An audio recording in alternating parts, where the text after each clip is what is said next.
말씀 보도록 하겠습니다.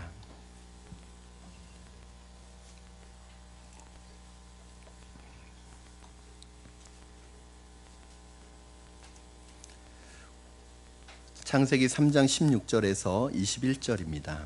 창세기 3장 16절에서 21절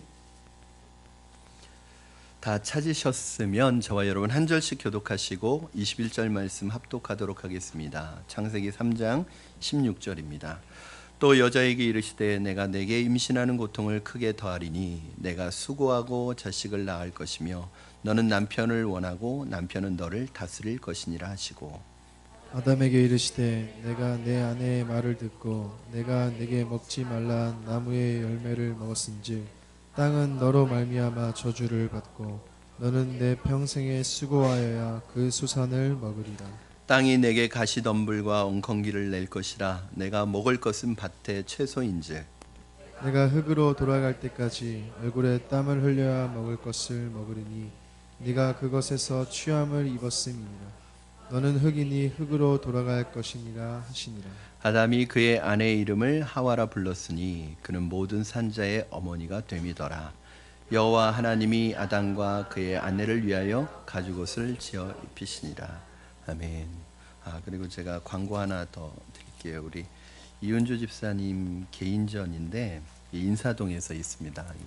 또 그림 그리시는 분들은 인사동에서 이 전시회 갖는 게 큰 어떤 개인의 또 영광이고 또 굉장히 중요한 일이라고 해요. 그래서 혹시 우리 이은주 집사님 특별히 꽃에 대한 그림을 많이 그리시니까 봄이고 또 꽃이 보고 싶으신 분들 시간 나시면 가셔서 한번 전시회도 둘러보시고 격려도 해주셨으면 좋겠습니다.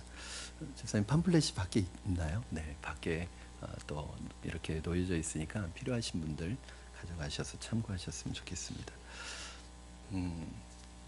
우리가 이 세상을 살아가는 동안에 죄의 유혹을 받지 않고 살아갈 수는 없습니다. 우리가 살아가는 삶의 모든 환경 속에서 이 죄의 유혹을 받아요. 우리가 로봇이 아니기 때문에 죄의 유혹을 받는 것 자체가 죄는 아닙니다. 죄에 대해서 얘기할 때 루터 목사님이 그런 말씀을 하셨대요. 그러니까 새가 우리 머리에 앉는 것은 내 잘못이 아니다. 그러나 새가 우리의 머리에 둥지를 트는 것은 그건 내 잘못이라는 거예요. 왜? 머리에 새가 앉을 수는 있지만 둥지를 틀도록 내버려 두지 않고 쫓아낼 수 있다는 거예요. 마찬가지로 죄의 유혹을 받는 건 내 잘못이 아니다. 그러나 죄의 유혹에 넘어가는 것은 나의 잘못이고 나의 죄이다. 그렇게 설명을 하셨습니다. 그렇다면 죄의 유혹에 노출되어 있는 우리가 이 죄의 유혹을 이기기 위해서 어떻게 하면 우리가 죄의 유혹을 이길 수 있을까? 그 방법 중에 하나가 오늘 제가 여러분들에게 말씀드리고 싶은 것입니다. 죄의 유혹의 앞모습만 보지 말고 죄의 결과를 예상하라. 이게 굉장히 중요합니다. 왜냐하면 죄의 유혹이라는 것이 여러분 죄의 유혹을 받을 때 사람들의 특징이 있는데 죄가 좋아 보인다는 거예요. 죄에도 기쁨이 있는 거 아세요, 여러분? 일시적이고 부정적인 결과를 가지고 올지라도 죄는 사람들에게 일시적인 기쁨을 줍니다. 하나님이 주시는 영원한 기쁨, 평안한 기쁨이 아니라 일시적인 기쁨을 주는데 이게 쾌락이에요. 죄도 죄를 지을 때 즐거움이 있어요. 죄가 그냥 무조건 싫고 더럽고 추악하고 징그럽게 보여지면 누가 죄를 짓겠어요? 그런데 죄가 다가와서 유혹할 때는 그럴듯해요. 그리고 때로는 그 죄를 짓는 명분까지 따라옵니다. 그래, 내가 상황이 이런데 이렇게 죄 짓는 게 뭐 당연하지, 이런 명분까지 따라와요. 그리고 그 죄에 대해서 무감각해져서 스스로 경계심을 풀어버리게 만듭니다. 그러나 우리가 이런 죄의 앞부분만 보지 말고 죄의 유혹이 올 때 꼭 기억하십시오. 죄의 결과를 항상 예상하세요. 즉 내가 이 죄를 범함으로 말미암아 어떤 비참한 결과가 올지를 미리 예상한다면 아무도 그 죄에 쉽게 넘어지지 않습니다. 그런데 사람들이 죄의 유혹을 받을 때는 그 결과는 생각이 안 나는 거예요. 보이지 않는 거예요. 당장 내 눈앞에 이 쾌락과 즐거움을 주는 요 요소만 보이기 때문에 죄에 넘어간다는 거죠. 요즘에 이제 아침에 눈을 떠서 인터넷을 볼 때마다, 포털 사이트를 볼 때마다 실시간 검색어에 이름이 올라가면 깜짝깜짝 놀랍니다. 혹시 이 사람도? 지난주에 좀 충격적인 것은 한 대학교의 연극영화과 교수 전원이 사직서를 제출했대요. 왜? 다 연루가 돼 있어서. 여러분, 그분들이 만약에 내가 그 행했던 그 일로 이런 비참한 결과가 올 것이라고 미리 예상하고 미리 내다봤다면 사실은 그렇게 쉽게 죄를 범하지는 않았을 거예요. 내가 범한 그 일로 내가 그동안 이루어왔던 모든 것이 한순간에 다 무너지고, 나를 사랑하고 나를 존경하고 나를 따르는 수많은 사람들에게 아픔과 상처와 고통을 입히고, 무엇보다 내가 사랑하는 그 일을 이제 더 이상 할 수 없도록 영원히, 어떻게 보면 나쁜 말로 하면 매장당하는 것이고, 다른 말로 하면 그 일을 떠나야 되는 이 결과가 올 것이라고 생각을 했다면 아무도 그렇게 쉽게 그 일에 넘어가거나 그 일을 즐기지 않았을 것입니다. 여러분, 죄의 결과를 생각해야 합니다. 죄는 쾌락만 가져다 주는 것이 아니라 파멸을 가져다 준다는 것을 기억하시고, 죄는 숨겨지지 않고 언젠가는 반드시 드러나게 돼 있고 나타나게 되어 있습니다. 죄가 없어지는 게 아니에요. 오늘 요번에 보니까 심지어는 20년 전에 했던 걸 고백합니다. 누가 생각했겠어요? 본인은 까마득히 잊어먹고 있는 사람도 있었을 거 아닙니까? 여러분, 내가 한 번의 실수가 내 인생을 이렇게 비참하게 무너뜨릴 수 있다는 것을 미리 예상하고, 여러분, 죄의 유혹을 이겨나가시는 여러분 되기를 주님의 이름으로 부탁을 드립니다. 오늘 아담과 하와의 죄로 말미암아 나타나게 된 죄의 결과가, 여러분, 참 비참한 결과가 왔습니다. 여러분과 함께 살펴보면서 주님의 음성 듣기를 원합니다. 아담과 하와에게 어떤 죄의 결과가 나타났는가? 첫 번째, 우리 하나님께서 먼저 아담에게 하와에게 물으셨습니다. 16절 말씀 우리 같이 한번 읽겠습니다. 시작. 또 여자에게 이르시되 내가 내게 임신하는 고통을 크게 더하리니 내가 수고하고 자식을 낳을 것이며 너는 남편을 원하고 남편은 너를 다스릴 것이니라 하시고. 자, 하나님께서 하와에게 먼저 다가가셔서 벌을 내리십니다. 징계를 하십니다. 하와에게 내려진 첫 번째 징계는 뭐예요? 해산의 고통입니다. 다시 말해서 임신과 출산 그리고 양육의 과정 속에서 겪게 되는 고통이 있다는 거예요. 사실은 부부가 함께 아이를 갖게 되지만 실제적인 이 임신과 출산의 고통은 누가 더 많이 겪게 되냐면 여자분들이 훨씬 더 많이 겪게 되는 거죠. 죄를 지은 이후에 여자에게 이 해산의 과정이 고통이 되었다는 거예요. 그렇다면 여러분, 우리는 그렇게 생각할 수 있을 것입니다. 그러면 이 여자가 임신을 하고 출산하는 이 과정은 죄 때문에 일어난 결과이냐? 이 해산의 과정이 그럼 죄의 결과냐? 그렇지 않습니다. 여러분, 죄를 짓기 전에도 해산과 임신과 해산과 이 양육의 과정들은 이미 존재하고 있었고 하나님의 명령으로 주어졌어요. 창세기 1장 28절 말씀 한번 우리 같이 보도록 하겠습니다. 창세기 1장 28절 시작. 하나님이 그들에게 복을 주시며 하나님이 그들에게 이르시되 생육하고 번성하여 땅에 충만하라. 땅을 정복하라. 바다의 물고기와 하늘의 새와 땅에 움직이는 모든 생물을 다스리라 하시니라. 즉 생육과 번성에 대한 것을 어떻게 하셨어요? 명령하시면서 축복하셨어요. 즉 사람에게는 생육하고 번성하는 것을 이미 하나님께서 복으로 주셨어요. 문제는 뭐냐면 이 생육과 번성, 즉 임신과 출산과 양육의 과정이 하나님의 복과 하나님의 은혜와 하나님의 축복을 경험하는 통로였는데, 이것이 죄를 짓고 나서는 임신과 출산과 이 양육의 과정이 축복이 아니라 뭘로 바뀌었다는 거예요? 고통으로 바뀌었다는 거예요. 상처가 되기 시작했다는 거예요.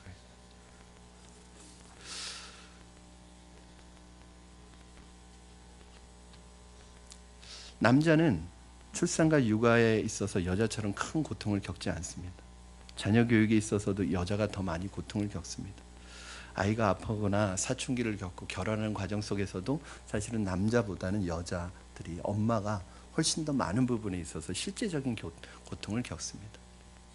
여러분, 이게 죄의 결과로 나타난 현상이에요.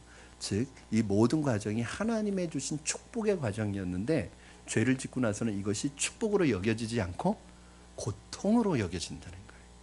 혹시 여러분 임신과 출산과 또 아이를 양육하는 과정이 여러분 고통스럽게 여겨지시는 분 안 계십니까? 사실은 그것은 고통으로 주신 것이 아니라 하나님께서 가장 놀라운 축복의 통로를 우리에게 주셨다는 거예요. 이건 나중에 설명하겠습니다. 두 번째로 여자가 범죄함으로 겪게 된 두 번째 고통은 뭐예요? 바로 첫 번째 고통과 연결되어 있는 것인데 남편으로 인한 고통입니다. 여러분 행복하기 위해 결혼했지만 아이러니하게 결혼하는 순간부터 여자는 남편 때문에 고통을 당합니다. 우리 아마 남자분들은 억울합니다 목사님 그러실 분도 계실 거예요. 여러분 이거는 일반적인 현상이에요. 그러니까 죄로 인해서 하나님과의 관계가 회복된 사람은 아니에요. 그러니까 일반적인 것부터 제가 설명을 해드리는 것입니다. 16절 후반부에 보면 너는 남편을 원하고 남편은 너를 다스릴 것이니라 이렇게 말씀하고 있어요. 아내가 남편을 원하는 것은 당연합니다. 아내가 남편을 사랑하는 것 당연합니다. 그런데 그 당연하고 자연스러운 일이 뭐가 되는 거예요? 고통이 되는 거예요. 왜요? 왜요? 남편이 아내를 다스리고 지배하려고 하기 때문에 그렇습니다. 하나님께서 계획하셨던 가정은 어떤 가정입니까? 남편과 아내가 한 몸이 된 가정입니다. 남편은 아내를 사랑하고 아내는 남편을 존경하면서 서로가 서로를 동등한 입장에서 아껴주고 사랑해주는 관계였습니다. 그러나 죄로 인해서 부부의 관계가 깨어지고 나서 남편들에게 나타나는 현상이 뭐냐면 아내를 부리려고 하고 지배하려고 하고 다스리려고 해요. 이거는 죄의 결과입니다. 연애할 때는 그렇게 모든 것을 다 해줄 것 같았던 남편이 하늘의 달이라도 따다 줄 것 같았던 남편이 정말 손에 물 한 방울 안 묻혀줄 것 같았던 남편이 결혼을 하면 바뀌는 거예요. 변하는 거예요. 거기에서 이 여인들이 고통을 겪습니다. 사실은 뭐 달 안 따다 줘도 되죠. 손 물 묻힐 수밖에 없어요. 그러나 그게 아니더라도 지배하고 다스려서 마치 내가 이 집의 하녀인지 내가 종인지 또인지 그런 마음을 느끼게 해서는 안 되잖아요. 누워가지고 뭐가 좋아 뭐가 좋아 이러면 안 되잖아요. 이게 뭐냐면 타락한 이후에 남자들이 여자를 대하는 태도가 이렇게 달라졌다는 거예요. 하와가 죄를 지었고 원인을 제공해서 이런 징계를 받았으니까 여자는 일평생 이렇게 살아가야 하는 것이 당연하고 마땅한 것입니까? 어떤 사람들은 그렇게 얘기를 해요. 하와가 죄를 지어서 이런 죄의 결과가 나타난 것이니까 이렇게 살아가는 것이 당연하다. 여자는 이렇게 살아야 된다. 이렇게 하면 이제 이건 성경을 정말 모르는 사람들이에요. 여러분 잘 기억하세요. 이렇게 된 이유가 뭐예요? 하나님께 죄를 지었어요. 죄는 뭘 가져왔죠? 하나님과의 관계에 단절을 가져왔어요. 하나님과의 관계에 단절이 되면 어떻게 돼요? 이런 현상들이 나타난다는 거예요. 그러면 반대로 저와 여러분 예수 그리스도를 믿고 하나님과의 관계가 회복된 저와 여러분들은 어떻게 살아가야 될까요? 이거를 반전시키고 역전시키고 이 운명을 바꾸어서 살아가야 되죠. 이렇게 살아가는 건 여전히 하나님과의 관계가 단절되어 있는 하나님으로부터 죄의 문제가 해결되지 않은 사람들은 이렇게 살아갈 수밖에 없어요. 뭐 그 중에는 그래도 나름대로 노력하려는 사람들도 있지만 결국 마음속에 이 마음을 벗어나기가 쉽지 않습니다. 그렇다면 여러분 죄의 문제가 해결되고 하나님과의 관계가 회복된 우리 아내들, 여자들은 어떻습니까? 우리 첫 번째 말씀드린 것부터 제가 말씀드리겠습니다. 해산의 고통이 해산의 기쁨과 감격으로 바뀌어야 합니다. 이것이 다른 것입니다. 많은 여자분들이 임신과 출산의 과정을 두려워합니다. 그리고 그 과정 속에서 심한 우울증을 겪기도 하고 고통을 겪기도 하고 그때 이제 남편에 대한 서운한 마음이 생길 수도 있고 또 스스로 어떤 피해의식에 사로잡힐 수도 있고 나중에는 남편과 아이들까지 미워질 수 있어요. 그냥 너무너무 싫은 거예요. 그 자체가. 그래서 그것이 행동으로 나타날 때도 있습니다. 그러나 여러분 그것은 하나님이 주신 것이 아닙니다. 예수님을 통해서 생명을 얻은 우리들에게 이 일이 기쁨과 감격으로 바뀔 수 있다는 것을 보여줍니다. 즉 죄의 결과로 나타나는 이 현상이 저와 여러분에게 더 이상 영향을 미칠 수 없다는 것을 여러분 믿음으로 선포하시기 바랍니다. 다른 사람들도 그렇고 누구도 그렇고 누구 엄마 그렇고 누구 엄마 그러니까 나도 그럴 수밖에 없어가 아니라 여러분 이것은 믿지 않는 하나님과의 관계가 회복되지 않은 죄의 문제가 해결되지 않은 사람은 여전히 이 죄의 결과가 자신에게 영향을 미칠 수밖에 없어요. 그러나 저와 여러분은 주님과의 관계가 회복되고 죄의 문제가 해결되면서 이것을 믿음으로 끊어버릴 수 있는 은혜와 특권이 생긴 거예요. 이거 끊어버리셔야 합니다. 저는 여러분 출산과 임신과 양육의 과정이 고통이 아니라 기쁨으로 바뀌어지기를 주님의 이름으로 축원합니다. 그것을 통해서 하나님의 마음을 알고 하나님을 더 인격적으로 만나고 하나님을 더 인격적으로 체험하게 되기를 주님의 이름으로 축원합니다.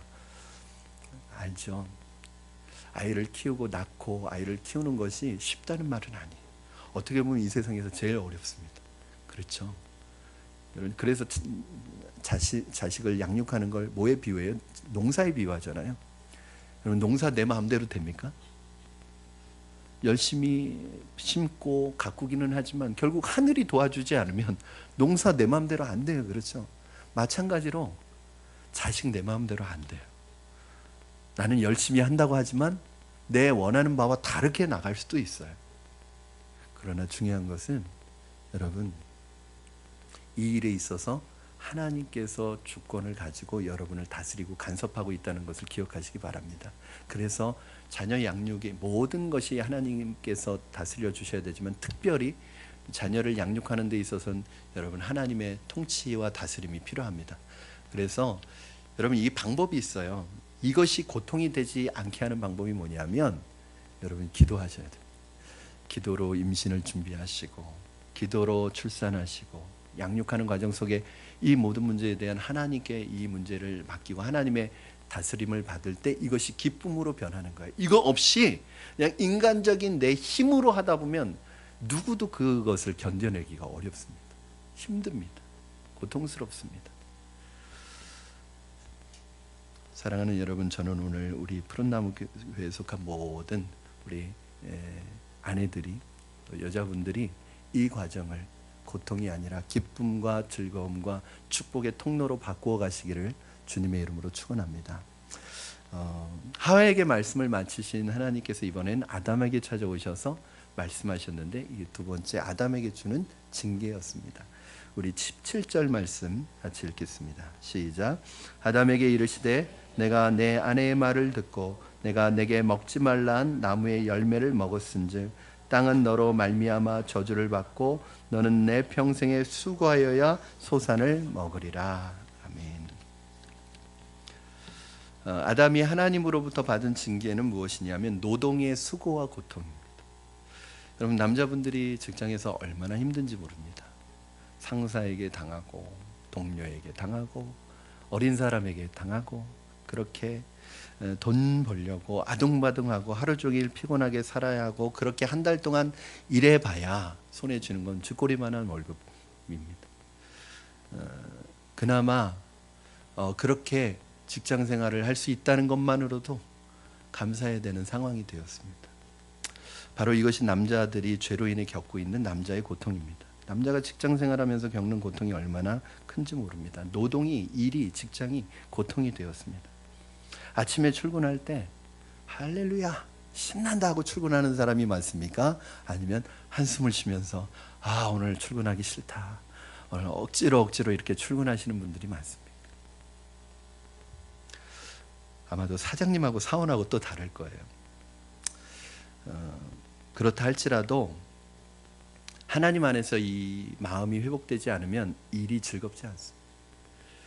오랫동안 직장이 없던 사람이 직장에 출근하게 될 때 얼마 동안은 출근하게 된 것이 일할 수 있게 된 것이 감사하고 기뻐서 즐겁게 출근할 거예요. 그러나 또 시간이 지나고 시간이 흘러가면 또 그것이 지루하고 고통을 주는 일이 될 것입니다. 어떤 분은 그래서 그렇게 얘기합니다. 우리가 지금 노동을 하고 일하고 있는 건 이 죄의 결과라는 거예요. 그래서 우리가 원래는 에덴 동산에서 편하게 그냥 놀고 먹을 수 있었는데 이 아담이 죄를 짓는 바람에 우리는 노동을 하게 됐고 일을 하게 됐다. 그래서 이 노동과 일이 죄의 결과다. 이렇게 얘기하시는 분들이 있어요. 여러분 맞습니까? 틀립니까? 그래서 내 인생의 꿈이 셔터맨인 분들이 있어요.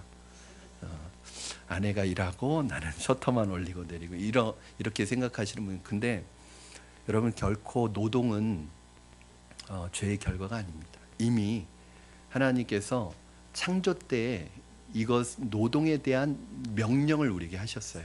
여러분 아까 창세기 1장 28절 말씀에 뭐라고 말씀하시죠? 우리 후반부 창세기 1장 28절 후반부에 보시면 땅을 정복하라, 바다의 물고기와 새와 땅에 움직이는 모든 생물을 다스리라고 이렇게 명령. 이게 뭐냐면 일종의 노동 명령이에요. 그러니까 하나님께서 이게 뭐냐면 이 전체가 축복인데, 하나님의 축복인데 이 안에 생육과 번성의 축복을 하셨고 노동에 대한 축복을 하셨어요. 즉 노동은 하나님께서 우리에게 주신 축복의 명령이에요. 예를 들어서 하나님께서 일주일 동안 세상을 천지를 창조하시고 제7일에 쉬셨죠. 사실은 하나님은 안식할 필요가 있으신가요? 없으신가요? 하나님 몸을 갖고 있지 않기 때문에 피곤하시지 않으세요.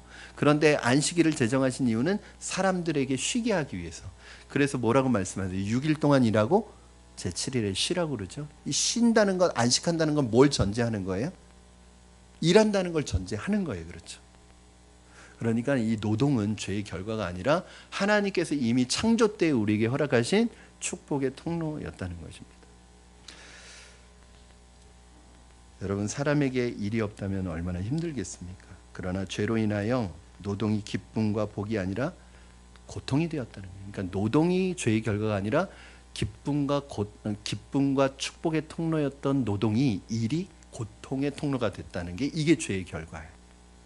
그러면 왜 여러분 노동이 일하는 것이 고통이 되었을까요? 오늘 본문에 굉장히 중요한 힌트를 주고 있어요. 그것은 뭐냐면 죄로 인하여 땀을 흘려야 먹고 살 수 있게 되었기 때문에 그것이 고통이 되었답니다. 무슨 말이에요? 노동이 먹고 살기 위한 수단으로 바뀌는 순간 그 일은 고통이 됩니다. 여러분 아무리 좋은 일이라도, 내가 아무리 좋아하는 일이라도, 아무리 훌륭한 일이라도 그 일이 나의 사명과 비전이 되는 것이 아니라 내 생계의 수단이 되고 먹고 사는 일이 되면 그 일은 그 순간부터 고통스러운 일이 됩니다. 내 일이, 내 노동이, 내 직업이, 내 직장이 돈벌이의 수단으로만 전락하면 그것은 고통이 됩니다. 제가 잘 오해하지는 마십시오, 여러분. 여러분이 직장에서 돈을 벌어서 그 번 돈을 가지고 가정을 세우고 자녀를 양육하고 또 처자식을 또 먹이고 이 가정에 경제적인 도움을 주는 것은 저는 성스러운 일이라고 생각해요.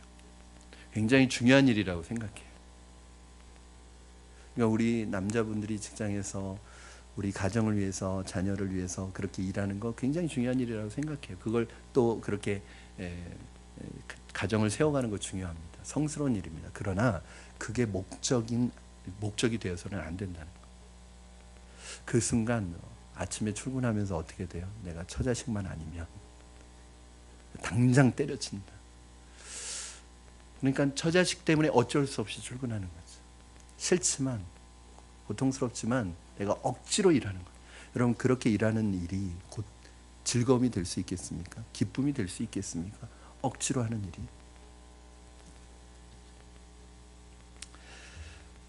원래 노동은 그런 것이 아니었습니다. 투쟁하고 싸워서 이익을 챙기는 것이 노동의 목적이 아니었습니다. 다른 사람들과 경쟁해서 이기는 것이 노동의 목적이 아니라, 참된 노동의 가치는 돈의 대가에 있는 것이 아니라 하나님이 맡겨주신 복의 동산을 관리하고 사랑하고 섬기는 것이 노동의 가치예요. 여러분 이 가치가 지금도 살아있는 곳이 있습니다. 어딜까요? 가정이죠. 가정에서 엄마가 아이들을 위해서 밥 해주고 또 아이들을 가르쳐주고, 이거 돈 받으면서 합니까? 돈 받지 않지만 하는 거예요. 왜 하죠? 그 일을? 사랑하기 때문에 하는 거예요. 만약에 돈을 받고 산다면 그 가족이 아니죠. 또 이런 노동의 가치가 살아있는 곳이 하나 더 있습니다. 어디 있을까요? 교회죠. 교회. 교회를 자비량으로 섬기는 것이 얼마나 귀합니까? 교회에서 봉사하시고 일하시는 분들이 돈 받고 하지 않습니다. 오히려 자기 돈 써가면서 하십니다. 이것을 우리는 섬김이라고 부릅니다. 이게 노동의 가치입니다. 저는 토요일마다 제가 목양실에 있으면 우리 집사님들이 와서 조별로 지금 4조로 편성이 돼서 운영이 되고 있는데, 토요일마다 교회를 와서 이 3층과 2층 구석구석 화장실 유리창 닦고 구석구석을 다 청소하세요. 여러분, 이분들 억지로 하는 것 아닙니다. 어쩔 수 없는데 억지로, 하기 싫은데 억지로 하는 것 아닙니다. 본인들이 신청하시고 하시는 거예요. 왜 하시는 거예요? 돈 주지 않습니다. 그런데 왜 하시죠? 하나님에게 받은 은혜가 감사해서, 또 사랑하는 마음으로, 성도들 섬기고 싶은 마음으로 그 일을 하는 거예요. 그것이 진정한 노동의 가치입니다. 저는 교회에서 하시는 여러분의 봉사와 섬김 돈 받지 않고 하시잖아요. 돈 받는 게 뭐예요? 오히려 자신의 돈을 쓸 때가 더 많죠. 그런데 왜 그 일을 하시죠? 돈도 안 되고 돈도 받지 않고 돈도 되지 않는 그 일을 왜 하시죠? 사랑에서, 섬김에서 나오는 그 마음으로 하는, 이게 진짜 노동의 가치. 그런데 어느 순간 우리가 이것을 잃어버렸어요. 노동이 돈과 연결돼서 돈과 직접적으로 연결되는 순간 우리의 노동은 돈의 가치로 바뀝니다. 사람이 죄를 짓고 나서 이 노동이 주는 가치를 상실하고 노동은 단순히 돈벌이를 위한 수단으로 바뀌었습니다. 먹고 살기 위한 수단으로 바뀌었습니다. 그러니까 어떤 사람은 이제 이것이 목적이 되어서 돈을 벌기 위해서는 해서는 안 된 일도 합니다. 하나님이 기뻐하시지 않는 일도 합니다. 왜? 이게 목적이니까. 저는 우리 푸른나무교회 모든 남자 성도님들이, 그리고 우리 모든 성도님들이 이 노동의 고통에서 벗어나게 되기를 주님의 이름으로 축원합니다. 진정한 노동의 가치를 회복하시기를 주님의 이름으로 부탁을 드립니다. 이 고통에서 벗어날 수 있는 길은 무엇일까요? 여러분이 직장에서 일하고 회사에서 운영하는 일이 기쁨과 복이 되는 비결이 무엇일까요? 아담의 원죄를 지시고 갈보리 십자가에서 죽으신, 십자가에 달리신 그 예수님을 내 인생의 구주로 영접하고, 그 주님을 내 인생의 구주로 인정하고, 주님을 주님으로 인정해서 내 삶을 맡기고 살아갈 때 이 노동의 고통에서 벗어날 수 있을 줄로 믿습니다. 아마 여러분들 가운데 일하시는 것이 굉장히 힘드신 분이 계실 거예요. 하루하루 출근하는 것이 너무 고통스러운 분이 계실 거예요. 왜 그럴까요? 내가 그 일을 하지 않으면 먹고 사는 문제가 혹시 그 일과 연결되어 있지는 않습니까? 제가 말씀드렸으니 그게 중요하지 않다는, 우리 먹고 사는 게 중요하지 않다는 거 아니에요. 그러나 그게 목적이 되면 여러분 고통스럽습니다. 그러나 여러분 똑같은 일이지만 그 일이 내 먹고 사는 문제가 아니라 내 사명이어서 그 일을 하시는 분들의 얼굴을 보세요. 저는 우리 교회도 우리 선생님들이 참 많으시지만 너무 귀한 분들이시. 저는 영상고등학교 저희 상담 선생님이 있거든요. 아이들 장학금을 주는, 이것을 진로 상담을 하시는 상담 선생님을 제가 한 세 분 정도 지금 바뀌셨어요. 그런데 3분 봤는데 이분들 다 사모님들이시더라고요. 정말 그 교사 중에는 사모님들도 있으시고 그 일을 정말 사명을 가지고 와서 그 일을 하시는 거예요. 아이들을 가르치고 그 학교를 섬기는 것이, 그것이 내 생계를 위한 일이 아니라, 그것이 내 주 목적이 아니라 사명을 가지고 일하니까 하나님께서 어떻게 하셔요? 너희는 먼저 그의 나라와 의를 구하라. 그리하면 이 모든 것을 더하여 주시.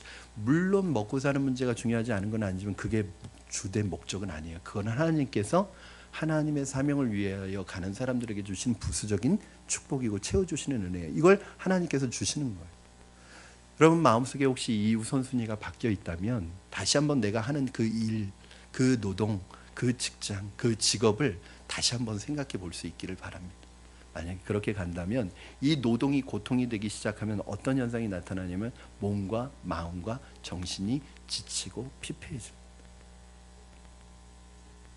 그러나 이 관점과 이 생각이 바뀌면 그 일을 하면 할수록, 물론 피곤하지 않은 거 아니에요. 피곤하지 않은 일이 어디 있겠어요. 노는 것도 피곤한데, 그렇죠? 피곤하지 않은 일이 어디 있겠어요. 그렇지만 여러분 그 피곤한 게 아니라 그 일을 하면 할수록 힘을 얻고, 그 일을 하면 할수록 내가 주님을 기쁘시게 하고 있다는 그 마음으로 그 일을 한다면, 그럼 그것은 고통이 아니라 축복의 통로가 될 줄로 믿습니다. 저는 여러분들이 하고 있는 그 모든 일들이 돈 때문에 하는 일이 아니라 여러분 사명과 비전을 위해서 하나님을 섬기는 마음으로 할 수 있는 일들이 되기를 주님의 이름으로 축원합니다. 하나님은 인간을 이렇게 징계하신 후에 그대로 끝내시고 떠나시지 않으셨습니다. 제가 아이들을 양육할 때 훈육을 하고 나면 너희들 방에 들어가서 반성하고 있어 이러지 않습니다. 왜 혼났는데 계속 반성을 해야 돼요. 그 자리에서 자신의 잘못과 그 실수를 인정하고 거기에 훈육을 제대로 받고 제가 하는 것이 무엇이냐면 아이들을 안고 기도해 주는 것을 꼭 합니다. 그래야지 아이들이 훈육을 받아도 야단을 맞아도 마음에 상처가 남지 않아요. 그 감싸주고 함께 은혜의 마음을 심어주는 역할을 하는데 오늘 하나님께서 아담과 하와를 그냥 보내시지 않고 그대로 끝내시지 않고 이 은혜로 구원해 주시고 기회를 주시는 장면이 오늘 21절 말씀에 나타나 있습니다. 우리 21절 같이 한번 읽겠습니다. 시작. 여호와 하나님이 아담과 그 아내를 위하여 가죽옷을 지어 입히시니라. 아멘. 아담과 하와가 죄를 짓고 나서 나타났던 현상 중에 자기들이 벗은 것을 느끼고 부끄러워서 무화과 나무 잎으로 몸을 가렸다고 되어 있습니다. 그런데 여러분 이 잎사귀가 햇빛이 나오면 말라버리는 거예요. 그러니까 그 수치를 가려주지 못합니다. 이것을 보고 계시던 하나님께서 가죽옷을 지어 입히셨대요. 이게 무슨 뜻일까요? 어떤 분은 그러면 이게 밍크 코트냐 무슨 어떤 옷이냐 뭐 좋은 옷을 입히셨다는 게 아니라 자, 이 가죽옷을 지어 입히기 위해서 뭐가 죽은 거예요? 동물이 죽은 거예요. 피를 흘린 거예요. 누구의 죄 때문에? 아담과 하와의 죄 때문에 동물이 대신 죽고 대신 피를 흘려서 이 아담과 하와의 수치를 가려준 거예요. 여러분 동물이 무슨 죄가 있어요? 동물이 무슨 잘못을 했어요? 죽을 잘못 없어요. 사실은 아담과 하와가 죄의 결과로 죽는 것이 맞아요. 왜 그 죄의 삭은 사망이라고 했으니까. 그런데 하나님께서 아담과 하와의 죄의 결과로 이들을 죽이시지 않고 심판하시지 않고 기회를 주시는데 동물을 죽여서 대신 죽여서 피를 흘리게 하시고 수치를 가려줍니다. 이게 뭐예요? 갈보리 십자가에서 피를 흘려서 죽어주신 예수님을 모형적으로 보여주시는 것입니다. 예수님 무슨 죄가 있으신가요? 예수님 뭐 잘못하셨어요? 예수님은 우리의 죄를 대신해서 우리를 위해서 대신 죽어주시고 대신 피 흘려주시는 거예요. 이것이 그림자입니다. 아직 예수님이라고 이름이 딱 나오지는 않지만 이 그림자는 뭘 가지고 오냐면 반드시 실체가 있어요. 이 그림자가 구약 성경 역사 속에서 계속 등장합니다. 그리고 신약 시대에 예수님이 오심으로 이 그림자를 완성하시는 것입니다. 그래서 예수님이 오시기 전까지는 동물들이 계속 죽어야 돼요. 죄를 질 때마다 동물로 제사를 지내요. 그래서 사실은 자신이 죽어야 되는데 동물이 대신 죽어줌으로 그 죄를 용서받는 거예요. 그러면서 하나님께서 주시는 메시지가 뭐예요? 죄 때문에 죄는 죽음이다. 죄는 사망이다. 그래서 자기 죄 때문에 동물이 죽는 걸 봐야 되는 거예요. 여러분 쉽게 죄를 질 수 있을까요? 없을까요? 없었을 거예요. 왜냐하면 내가 죄를 한번 지을 때마다 집에 그랜저 한 대씩 태워지는 거예요. 여러분 소가 그 당시에는 그 정도 가치예요. 그리고 뭐예요? 이 소와 왜 양을 가축을 바쳐요? 들짐승, 산짐승 바치지 않고 왜 가축을 바치죠? 가축은 정이 들잖아요. 그럼 가족이잖아요. 가축은 사실은. 여러분 애완견 키우시는 분 계시죠? 애완견 키우시면 거의 가족 같은 느낌이 들죠. 근데 여러분의 죄 때문에 개가 죽는다고 생각해 보세요. 그걸 여러분이 보시는 거예요. 즉 죄를 지은 사람이 재물을 가지고 와서 안수를 하면 내 죄가 다 이 동물에게로 전가가 돼요. 그리고 그걸 제사장이 잡아주는 게 아니라 제사를 드리러 오는 본인이 이 죽이는 걸 다 하는 거예요. 각을 뜨고 껍질을 벗기고 이 모든 것을 누가 다 하냐면 본인이 하는 거예요. 여러분 자기 죄 때문에 자기가 사랑하는 가축이 죽어가는 걸 보면 또 죄 짓고 싶은 생각이 들까요? 여러분 예수 그리스도께서 바로 우리와 죄. 그래서 이 동물은 계속 죽어야 되죠. 그러나 예수님 완전하신 하나님의 아들이신 예수님이 오셔서 단번에 제사를 드려주셨어요. 2000년 전에 저와 여러분의 모든 죄는 이미 다 해결된 줄로 믿습니다. 그 해결된 그 죄의 은혜를 여러분이 받아들이시면 되시는 거예요. 말씀을 정리합니다, 여러분. 오늘 말씀을 통해 저는 여러분 세 가지만 정리하셨으면 좋겠습니다. 첫째, 죄는 반드시 드러나게 돼 있다.